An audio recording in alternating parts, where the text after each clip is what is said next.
Premier ministre britannique Boris Johnson a promis que le Royaume-Uni sera le partenaire de l'Afrique contre vents et marées. C'était lors de l'ouverture du sommet Royaume-Uni-Afrique sur l'investissement.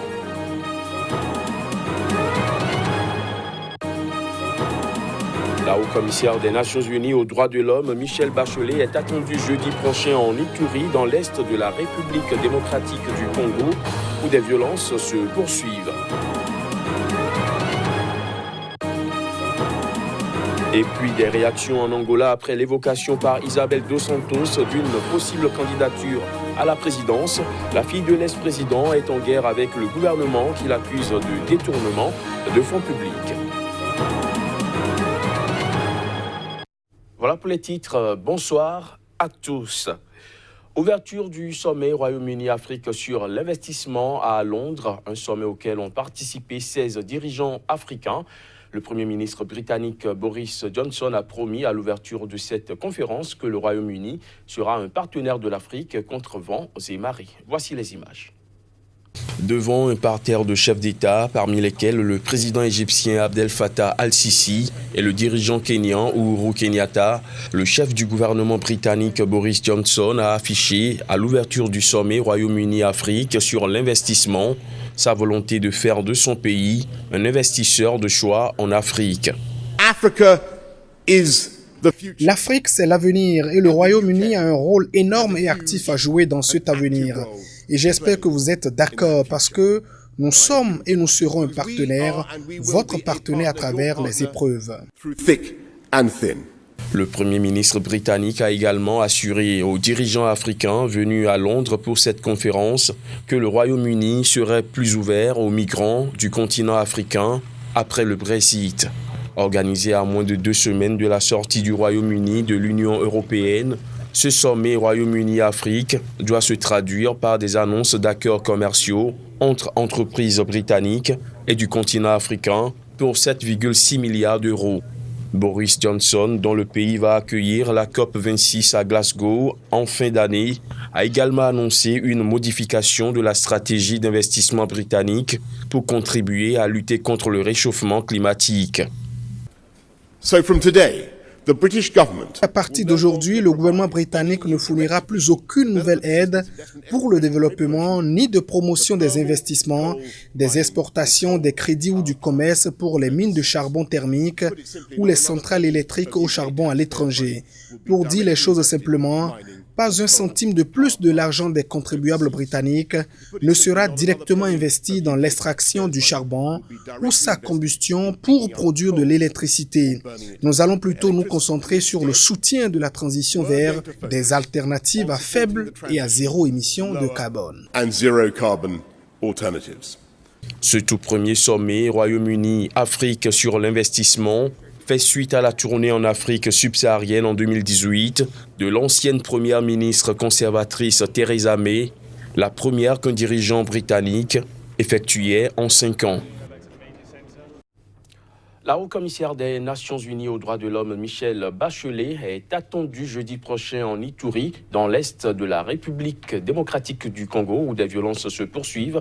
Dans cette région, des centaines de civils ont été massacrés depuis fin 2017. Des précisions à travers ces images. Michelle Bachelet va démarrer jeudi une visite de 4 jours en Ituri, dans l'est de la République démocratique du Congo.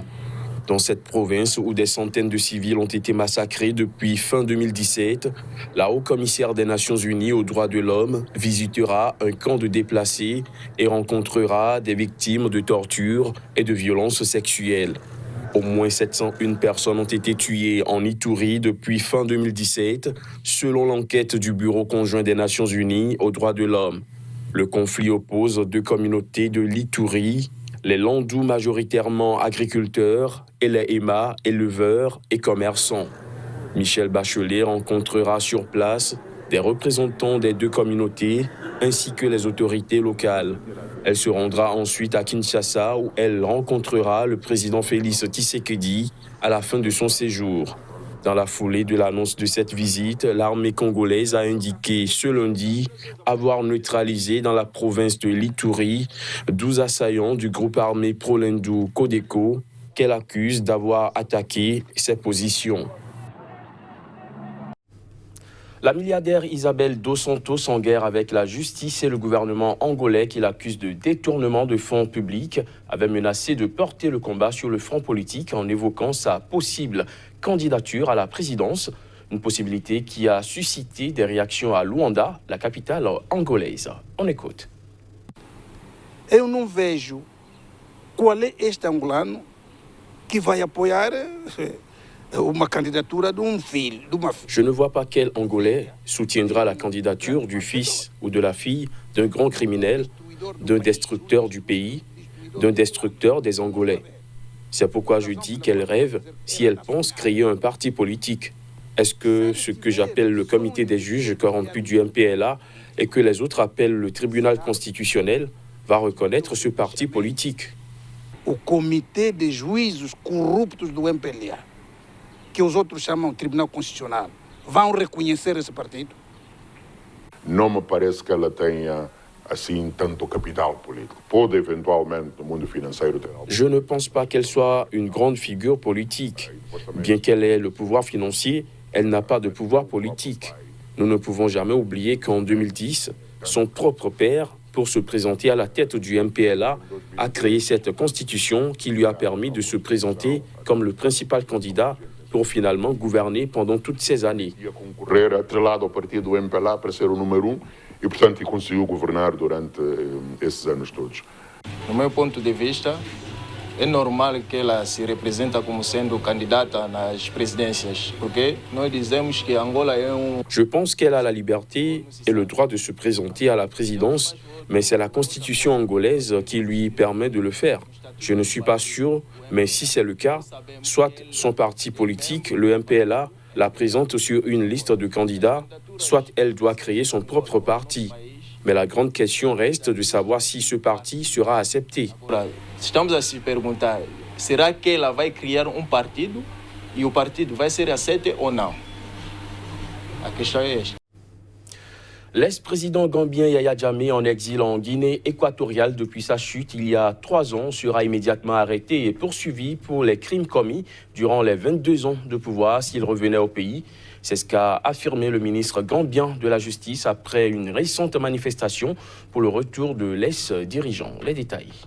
Si jamais l'ancien président Yaya Jammeh retournait au pays, il serait immédiatement arrêté et poursuivi pour les plus graves affaires, a déclaré Aboubakar Tambadou dans un discours consacré à la nouvelle année judiciaire en Gambie. Dans un récent enregistrement diffusé sur les réseaux sociaux, Jammeh réclamait le respect de ce qu'il considère comme ses droits, et notamment celui de rentrer. Des milliers de ses partisans ont également manifesté jeudi dans la capitale Banjul pour réclamer son retour d'exil. Cette polémique survient alors que les travaux de la commission Vérité et Réconciliation doivent reprendre dans le pays. Après 1 an d'audition de témoins et alors que nous entrons probablement dans la seconde et dernière année, on ne peut plus écarter les crimes contre l'humanité commis en Gambie entre juillet 1994 et janvier 2017 sous l'ancien président Yaya Jammeh. Ceux identifiés par la commission seront portés devant la justice, a ajouté Tambadou. La commission a été établie en 2017 et a démarré ses auditions en janvier 2019. Sa mission est d'enquêter sur les violations des droits humains entre 1994 et 2016, favoriser la recherche de la justice et des réparations pour les victimes, œuvrer à la réconciliation. Officier arrivé à la tête de la Gambie par un coup d'État en 1994, Yaya Jammeh a dirigé pendant 22 ans un régime de féroce répression. Il a été poussé à s'exiler en Guinée équatoriale en janvier 2017, cédant à une intervention militaire africaine après avoir rejeté sa défaite à la présidentielle face à l'opposant Adama Barrow.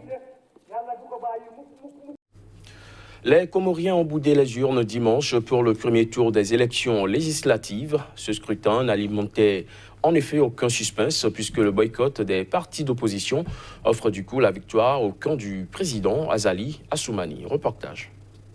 Ouverts avec du retard faute de matériel électoral en place, les bureaux de vote de la capitale de l'archipel Moroni ont été peu fréquentés jusqu'à leur fermeture officielle à partir de 16h. Dans le village de Soudjini, un fief de l'opposition au nord de Moroni, seuls 359 des 2106 électeurs inscrits avaient voté à 1 heure de la fin des opérations. Le président Azali a regretté dimanche l'absence de l'opposition, mais de vives tensions sont apparues cette semaine entre les composantes de la coalition présidentielle. Le torchon brûle ouvertement entre la Convention pour le renouveau des Comores de Azali et le parti Orange de son ministre de l'Intérieur, Mohamed Daoudou Dikiki, chargé de l'organisation des élections. Entre les enfants de même père, même mère, il y a toujours des tiraillements.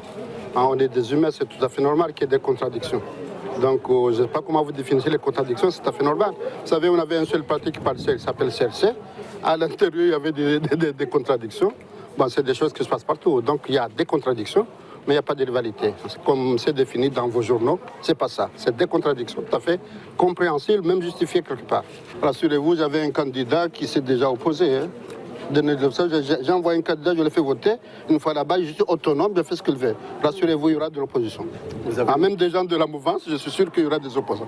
Les adversaires du chef de l'État ont refusé de participer au scrutin, faute d'avoir obtenu de son gouvernement les garanties à leurs yeux nécessaires pour qu'il soit transparent, libre et démocratique, notamment en refusant la participation des Comoriens de l'étranger. La présidentielle disputée en mars 2019 leur a laissé un goût particulièrement amer. Quelques 320 000 électeurs étaient appelés dimanche à élire les 24 députés de l'Assemblée fédérale comorienne. Un second tour est programmé le 23 février, en même temps que des élections municipales. Hors du continent africain, interdit de prendre part à l'élection présidentielle du 3 mai prochain. Evo Morales a désigné les candidats de son parti. Le président déchu de la Bolivie a choisi son ex-ministre de l'économie, Luis Arce, comme candidat à l'élection présidentielle. Le poste de vice-président sera occupé par son ancien ministre des Affaires étrangères. Reportage. Luis Arce et David Choquehuanza. C'est le duo qui représentera le parti d'Evo Morales à la présidentielle du 3 mai prochain. L'ex-président de la Bolivie a désigné son ancien ministre de l'économie et celui des Affaires étrangères pour représenter son parti, le mouvement vers le socialisme. Les deux candidats choisis se sont rendus à Buenos Aires, en Argentine, où une cinquantaine de dirigeants de leur parti, de syndicats et d'autres organisations ont débattu, mais aucun des deux n'était présent à la conférence de presse dominicale. Les candidats seront désignés officiellement mercredi dans la capitale argentine. Des sondages effectués avant cette annonce créditent le parti d'Evo Morales de 20,7% des intentions de vote pour la présidentielle de mai devant les autres candidatures. Le premier poursuivant était l'ex-président centriste, crédité de 14% des intentions. Luis Arce, 56 ans, originaire de La Paz, est considéré comme le père de ce que certains appellent le miracle économique bolivien, fondé sur un modèle de développement social, communautaire et productif. Après la nationalisation des hydrocarbures en 2006, qui a coïncidé avec un boom sans précédent des prix du pétrole, l'économie bolivienne a commencé à accroître à un taux annuel de 4,9% et l'extrême pauvreté a chuté de 38% en 2005 à 17% en 2018 selon les chiffres officiels.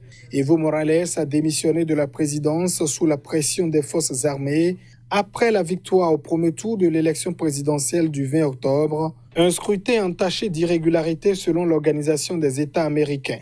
La présidente par intérim, la conservatrice Janine Áñez, a vu mi-janvier ses fonctions prolongées par la Cour constitutionnelle de Bolivie jusqu'à ce qu'un nouvel exécutif prenne le relais après les élections.